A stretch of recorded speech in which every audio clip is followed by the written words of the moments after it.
8 வருஷமாக இவங்களுக்கு இந்த மாதிரி ஸ்கின் பிரச்சனை இருந்து நம்மக்கிட்ட ஷேர் பண்ணியிருந்தாங்க. ஸோ இப்போ எப்படி இருக்குன்னு நீங்கள் பார்க்க போகிறீங்களா? வணக்கம், வாழ்க வளமுடன்னா உங்கள் Kavitha Das from Osana beauty.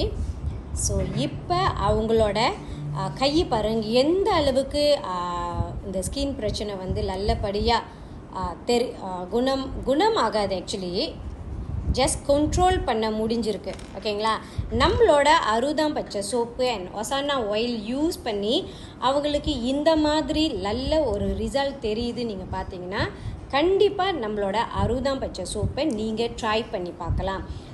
It's a consistent, not like ஒரு நாள் 2 நாள் இல்லை. இவங்க யூஸ் பண்ணது பார்த்தீங்கன்னா ஆல்மோஸ்ட் 4 மாதம் நம்மளோட அறுதாம் பச்சை சோப்பை யூஸ் பண்ணியிருக்காங்க. யார் இன்னும் ட்ரை பண்ணல, இந்த மாதிரி ஸ்கின் பிரச்சனையால் சஃபர் பண்ணிகிட்டு இருக்கீங்கன்னா நம்மளோட அறுதாம் பச்சை சோப்பு இல்லை பாடி வாஷை யூஸ் பண்ண மறந்துடாதீங்க. என்னோட ப்ரொஃபைலான ஒசானா பியூட்டியும் ஃபாலோ பண்ணிடுங்க. நன்றி, வாழ்க வளமுடன்.